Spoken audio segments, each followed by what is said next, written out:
Bismillahirrahmanirrahim. Assalamualaikum warahmatullahi wabarakatuh. Assalamualaikum warahmatullahi. Sahabat rahimakumullah. Alhamdulillah, selamat berjumpa dengan program Sudut Pandang di channel Fikri Media. Sebuah program obrolan ringan seputar Islam keseharian. Semoga bisa menjadi ilmu yang bermanfaat bagi kita semua. Amin. Sebelum dilanjutkan, demi keberlangsungan program ini, kami berharap sahabat sekalian mengklik like, subscribe, dan komentarnya. Dan jika bermanfaat, silahkan untuk men-share sebanyak-banyaknya. Sahabat rahimakumullah, alhamdulillah pada saat ini saya Abah Heri menemani narasumber kita, Ustadz Aidi Rahman Saleh. Bagaimana kabarnya Ustadz? Alhamdulillah.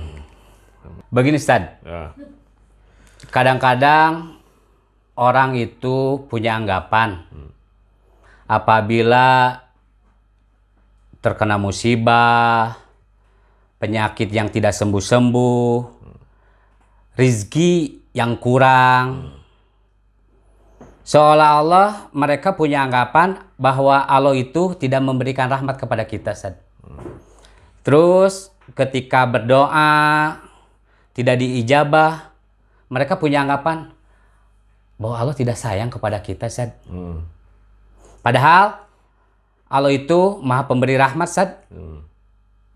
Terus rahmat Allah itu seperti apa sih kata mereka, mungkin seperti itu Ustaz. Baik. Anggapan-anggapan seperti itu mungkin Ustaz bisa menjelaskan? Baik. Masalah rahmat ini ya. Ya. Gini. Rahmat itu saya berikan sedikit ilustrasi nih, Pak ya. Biasanya kan rahmat diartikan kasih sayang. Ya. Ada sebuah contoh kayak gini. Ada seorang anak kecil, dia pingin, contohlah hayang petasan, Ya. hayang meuli petasan usaha gede black kerupuk, misalnya. Hayang segede black kerupuk, pokoknya hayang meuli petasan. Ngomong tariknya. Tarik beledak. Tapi anggar satarik-tarik na petasan oge, meumpun. Naon-naon beuti beuli gitu kan misalnya.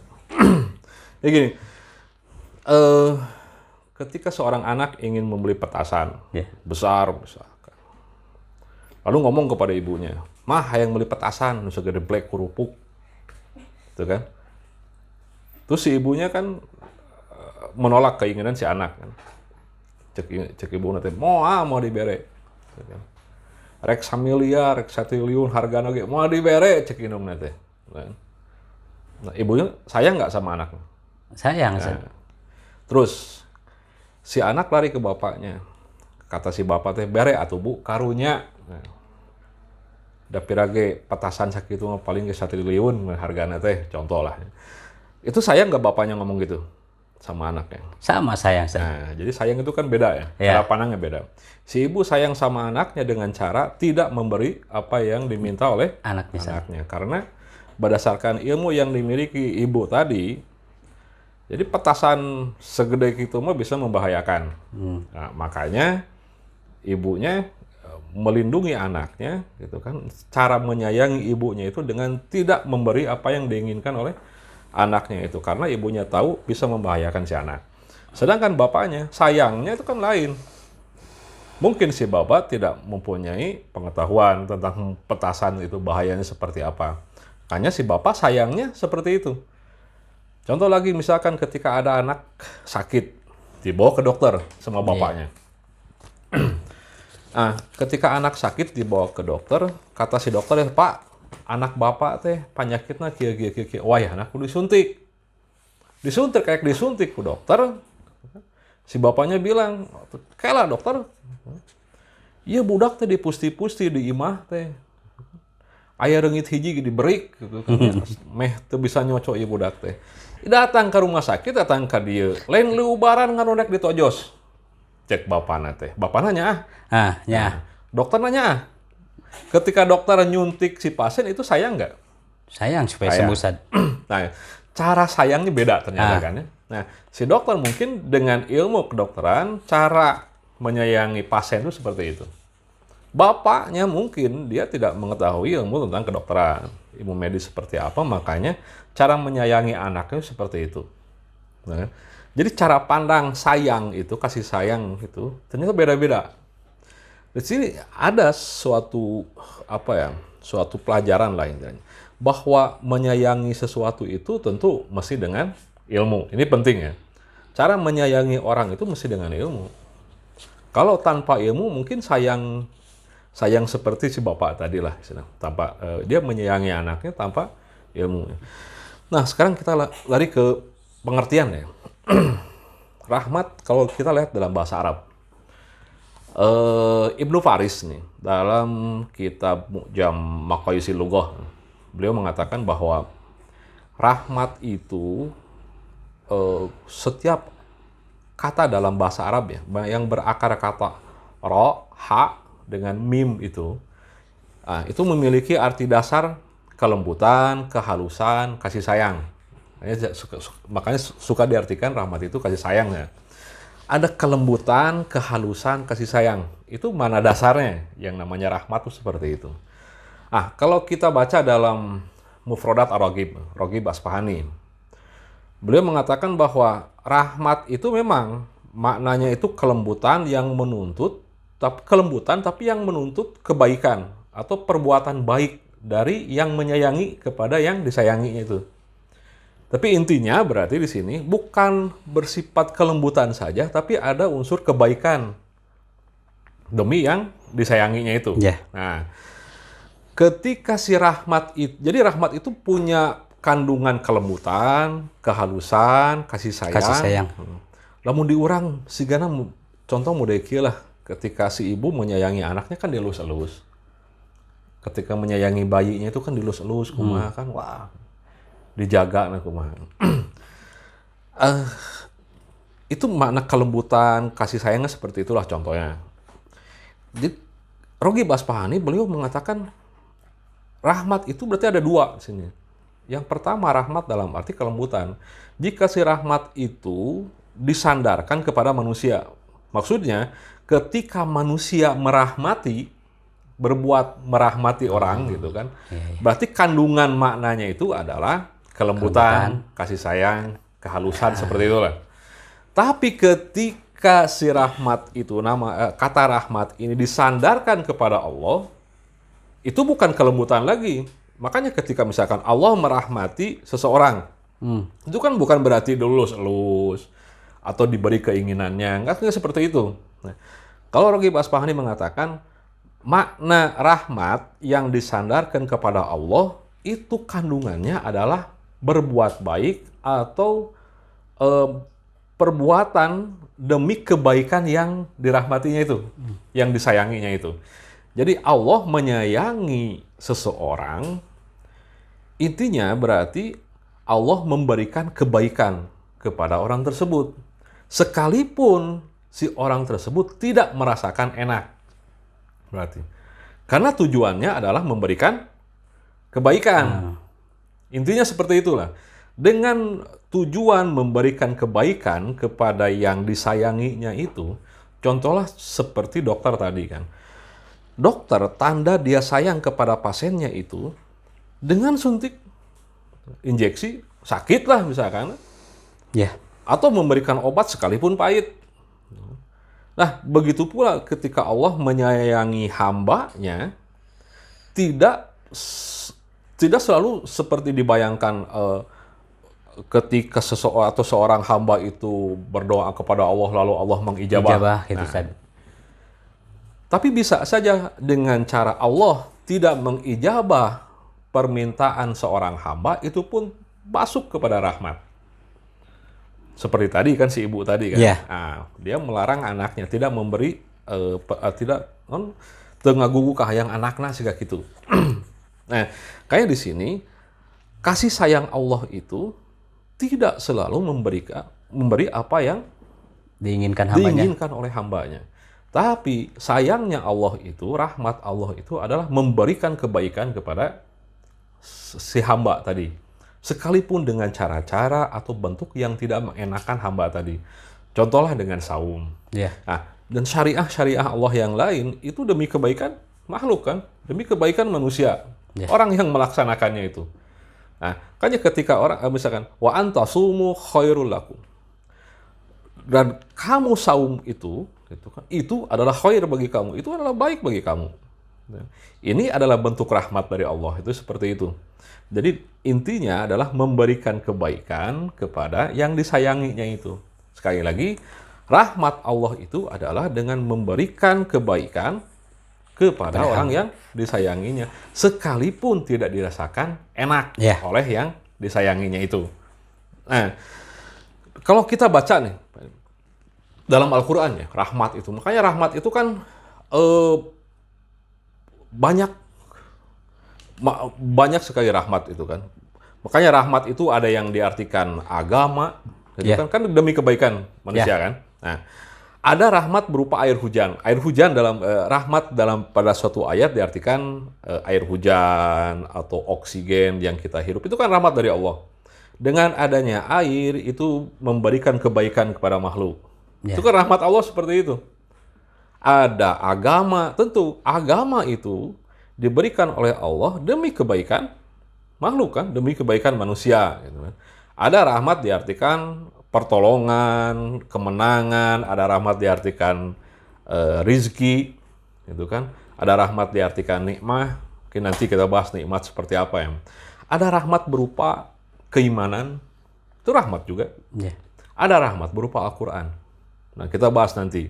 Kaitan rahmat, ada satu ayat bahwa rahmat di sana itu diartikan dengan keimanan atau dengan Al-Quran. Nanti ada kaitannya seperti itu. Karena dengan keimanan dan Al-Quran itu bisa menciptakan kemaslahatan, kebaikan bagi makhluknya. Nah, seperti itulah.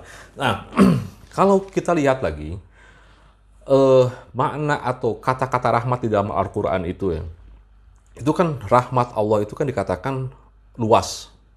Warahmati wasi'at kulla syai'in. Dan rahmatku itu mencakup, meliputi segala sesuatu. Ya.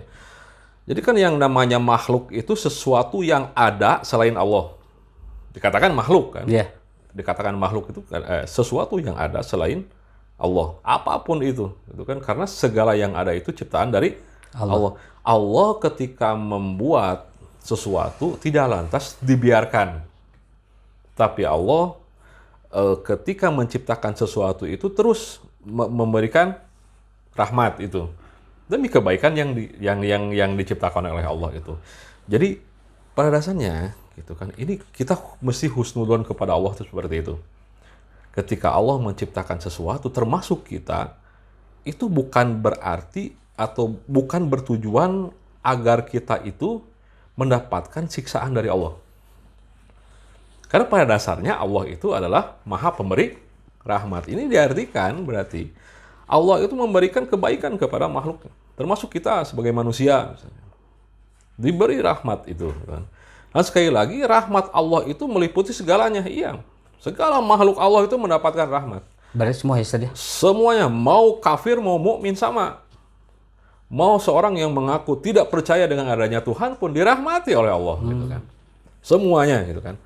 Nah, namun rahmat Allah pada setiap makhluk itu berbeda-beda. Yang diterimanya pun beda-beda. Ada rahmat makanya ada rahmat yang bersifat umum, ada rahmat yang bersifat khusus. Gitu ya.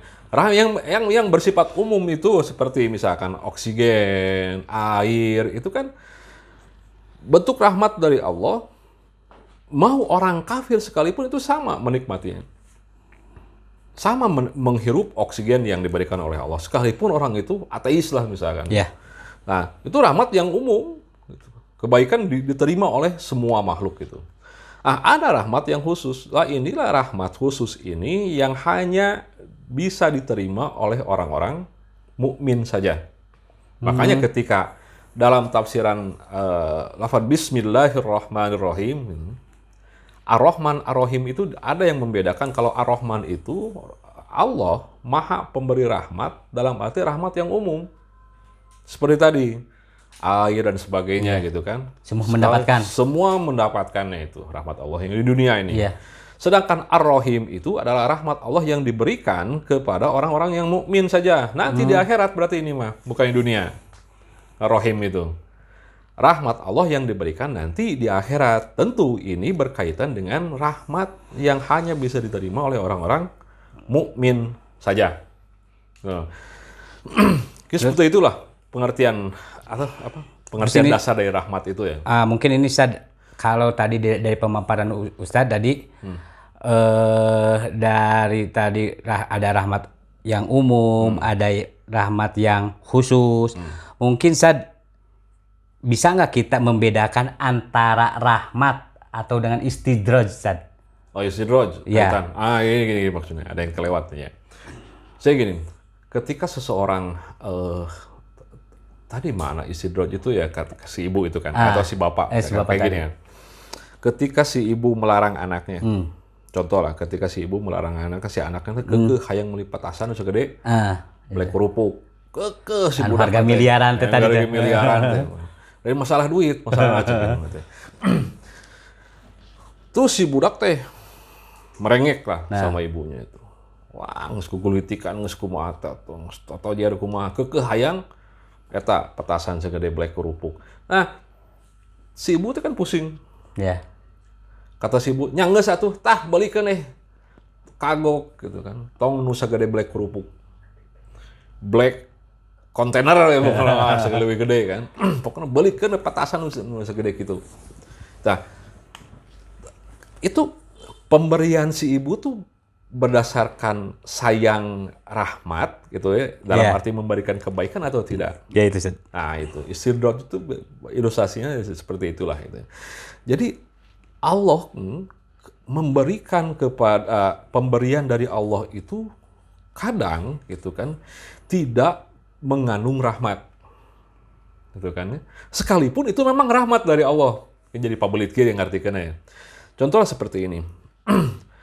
Ini masalahnya penerimaan dari makhluk gitu ya. Kalau istidraj itu, makanya istidraj kaitannya dengan laknat gitu ya. Istidraj itu. Ketika seseorang itu dalam hidupnya itu tetap melakukan kemaksiatan, kemungkaran dan sebagainya, gitu kan. Tiap dia berdoa kepada Allah, Allah mengijabah doanya itu. Gitu kan ya. Itu maksudnya apa, Ustaz? Istidraj seperti itu. Makanya lalu si orang itu menyangka bahwa apa yang dilakukannya itu kemaksiatan, kemungkaran misalkan, atau proses berlebihan dari beribadah, gulu seperti itu kan, itu seolah-olah atau dia menyangka bahwa Allah itu ini bagian dari rahmat Allah, gitu kan? Kan ada misalkan ada orang yang baragaju parah hidup di dunia nanti, tapi biasa orang lebih benghar tibatan orang soleh. Karena mereka berpikir, atau orang itu berpikir bahwa pemberian dari Allah itu menunjukkan kesolehan dia. Biasanya orang seperti itu kan? Oh iya. Kayak tadi misalkan dikatakan, ketika seseorang itu, ada orang yang ketika jatuh miskin misalkan, atau diberi rezeki itu sempit, dia merasa tidak dirahmati oleh Allah. Berarti dia berpikir orang yang mendapatkan rezeki yang banyak itu dirahmati oleh Allah. Padahal intinya rahmat Allah itu tidak tolak ukur gitu kan. Rahmat dari Allah itu atau nikmat dari Allah itu tidak seperti itu intinya. Karena bisa saja misalkan Allah memberikan kebaikan kepada makhluk, tapi ketika makhluk itu tanggapannya seperti itu gitu kan, kalakuan baragaju, maksiat, gulu dalam beribadah dan sebagainya, pokoknya negatif lah. Lalu dia menyangka Allah itu sayang sama dia, gitu kan? Dengan cara pemberian-pemberian dari Allah itu, sehingga dia itu tetap melakukan kemaksiatan. Intinya di sini ada laknat di sini, pemberian atau pembiaran dari Allah. Laknat itu kan seperti itu. Ini adalah azab yang tidak terasa lah oleh seseorang, biasanya seperti itu. Bahayanya laknat itu. Nah, makanya ada misalkan cara membedakan membedakan rahmat. Ini pemberian dari Allah itu bagian dari rahmat atau istidraj atau laknat, gitu kan? Kalau itu biasanya cara mungkin saja. Cara Untuk mendapatkan rahmat mungkin itu saja. Nantinya ada kaitan dengan bagaimana cara kita mendapatkan rahmat. Jadi agar pemberian dari Allah itu bagian dari rahmat. Seperti itulah. Karena sekali lagi tidak setiap pemberian dari Allah itu memang rahmat. Bisa seperti itulah misalkan. Ya tergantung kepada makhluknya itu. Jadi bukan berarti Allah melaknat seseorang itu dengan tiba-tiba misalkan dilaknat ya. Tidak lantas seperti itu kan. Bisa saja bergerak dari ketika si makhluk itu dia memang jauh dari hidayah Allah. Kan laknat itu kan seperti itu. Yeah. Nah, lalu Allah ya sudah, kalau kamu mau menjauh dari hidayah Allah ya sudah. Gitu kan. Kamu makin jauh dari hidayah Allah itu. Saking jauhnya dari hidayah Allah, dia tidak bisa menangkap hidayah dari Allah itu, yang pada akhirnya orang tersebut dia merasa dirahmati padahal dilaknat, gitu kan? Merasa dalam rahmat Allah padahal dilaknat oleh Allah. Gitu. Nah, makanya kita sekarang misalkan cara berpikir bagaimana cara kita mendapatkan rahmat dari Allah itu seperti apa? Tentu, yang pertama ini landasannya tentu dengan keimanan. Beriman. Kalau dalam surat Al-Baqarah itu ada Al-Baqarah ayat ke berapa itu ya? Itu iman, berhijrah dan berjihad itu di jalan Allah itu adalah salah satu bagaimana cara kita mendapatkan rahmat dari Allah. Nah, jadi misalkan dalam surat Al-Baqarah, innal ladzina amanu walladzina hajaru wajahadu fi sabilillahi ulaika yarjuna rahmatallahi wallahu ghafurur rahim. Sungguhnya orang yang beriman, terus berhijrah, walladzina hajaru wajahadu fi sabilillahi, dan berjihad di jalan Allah, ulaika yarjuna rahmatallahi, mereka itulah orang-orang yang mengharapkan rahmat dari Allah. Wallahu ghafurur rahim, dan Allah itu Maha Pengampun dan Maha Pemberi rahmat. Nah, jadi dikatakan orang yang mengharapkan rahmat dari Allah itu disebutkan di awalnya itu pertama orang beriman, berhijrah dan berjihad. Dia ingin mendapatkan rahmat dari Allah. Tentu ada yang memaknai misalkan rahmat dari Allah ini adalah surga lah misalkan. Terus caranya berarti mesti bertakwa selain beriman tadi kan. Sebenarnya mesti bertakwa juga. Dikatakan dalam surat Hujurat itu wattaqullaha la'allakum turhamun.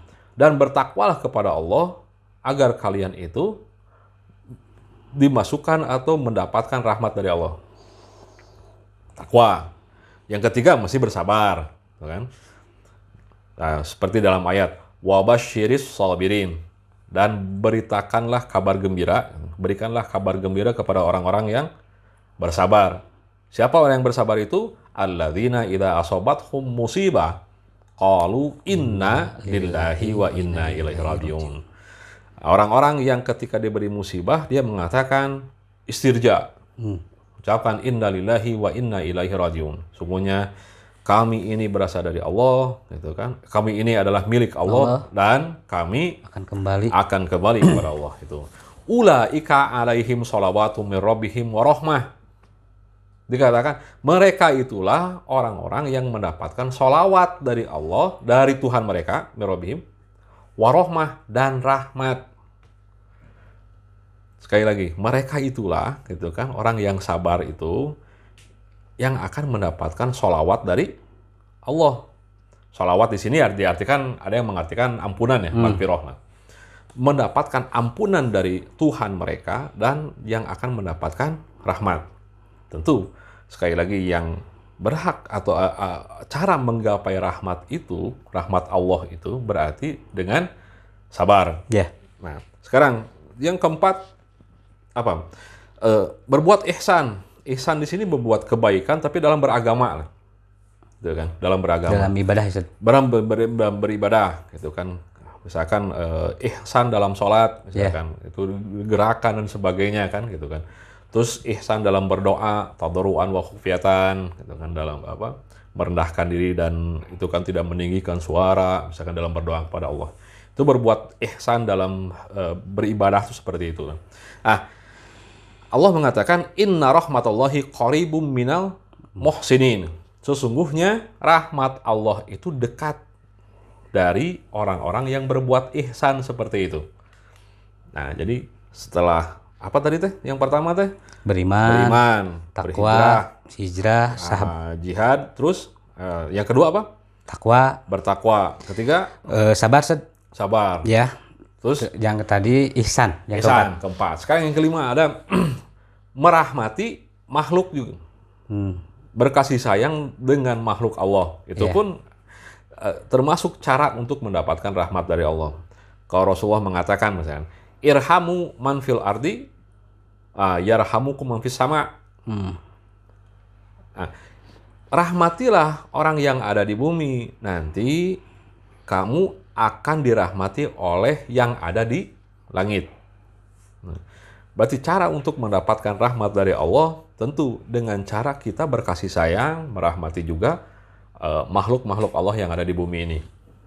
Terus yang selanjutnya, cara mendapatkan rahmat dari Allah itu ya dengan taat kepada Allah dan Rasulnya. Dikatakan wa atiullaha war rasul la'allakum turhamun. Nah, taatilah Allah dan Rasul agar kalian mendapatkan rahmat. Selanjutnya, cara mendapatkan rahmat dari Allah itu adalah dengan cara berdoa, ya. Meminta kepada Allah yang memberikan rahmat tersebut. Ini dikisahkan tentang Ashabul Kahfi ini, Bapak. Bahwa ketika Ashabul Kahfi itu berlindung gitu kan ya di gua itu kan. Idz awa fityah ilal kahfi, ketika si Ashabul Kahfi itu berlindung menuju al-kahfi, gua kan. Nah, ketika para pemuda, fityah itu kan pemuda di sini. Ketika para pemuda itu mencari perlindungan ke al-kahfi, ke gua itu, lalu faqalu, mereka itu berdoa kepada Allah. Rabbana atina min ladunka rahmah wa hayyi lana min amrina rasyada. Nah, yang terkenal ini doa ini ya. Mereka berdoa, Rabbana atina min ladunka, wahai Tuhan kami, berikanlah kepada kami dari sisi Engkau rahmatan, rahmat. Wa hayyi lana min amrina rasyada, dan sempurnakanlah bagi kami petunjuk yang lurus dalam urusan kami ini. Jadi jika ingin mendapatkan rahmat dari Allah, ya minta tolonglah kepada Allah. Gitu. Mintalah rahmat tersebut kepada Allah. Ini kata-kata ini cara-cara dalam Al-Quran ini banyak kan. Yang selanjutnya ada dalam Al-Quran, wa idza quri'a al-Qur'anu, jika Quran itu dibacakan, fastami'u lahu wa ansitu. Fastami'u lahu. Maka istimaklah, dengarkan atau simak. Istimak di sini. Simak, bukan mendengar. Kalau mendengar itu kan sami'a yasma'u kan, asamu, mendengar. Kalau istama'a yastami'u, istimak itu artinya menyimak, lebih dari sekedar mendengar. Gitu kan. Fastami'u lahu wa ansitu la'allakum turhamun. Simak Al-Qur'an itu. Ini kan bedanya kalau contohlah kayak gini kan. Ada mobil lewat jalan, barusan dengar nggak ada mobil lewat? Oh ya, dengar, gitu kan? Kira-kira mobil apa itu? Kurang tahu. Saliwat, nggak ada yang oge, gitu kan? Itu mendengar kan biasa seperti itu. Kalau istima itu menyimak, sampai misalkan ketika ada mobil lewat suaranya apa, dia bisa tahu. Oh, nu ngaliwat ieu mobilna truk, nah, suara oge gitu. Dia kan berarti ada kesadaran gitu kan, ada fokus gitu kan. Istima itu seperti itu, bukan hanya sekedar mendengar. Makanya di sini makna istima itu bukan hanya mendengarkan saja. Bisa aja kalau hanya sekedar mendengar nantinya ngadenge saliwat gitu mendengar oke. Kalau istima itu lebih ke fokus, nanti dari menyimak Al-Qur'an gitu kan, menyimak, mendengar dengan cara menyimak, nanti lahirnya kepada kajian. Gitu kan. Maknanya bisa seperti itu. Wa ansitu, diam, la'allakum turhamun, agar kalian dirahmati. Di sini berarti turunnya rahmat Allah itu melalui Al-Qur'an. Dengan cara si Al-Qur'an itu dikaji, disimak pertama kan. Orang tidak akan mengkaji Al-Qur'an gitu kan sebelum dia menyimak dulu Al-Qur'an itu bagaimana. Kan gitu. orang bisa tertarik kepada Al-Quran, pertama itu dia mendengar dulu istilahnya. Menyimak dulu bagaimana Al-Quran itu sehingga bisa dikaji lebih lanjut, gitu kan. Dan ini menjadi salah satu cara untuk mendapatkan rahmat dari Allah. Nah, yang kesembilan ini yang terakhir kan, yang saya ingat lah, bahwa yang namanya atau cara mendapatkan, cara menggapai rahmat dari Allah itu adalah dengan cara beristighfar, meminta ampunan kepada Allah. Ini seperti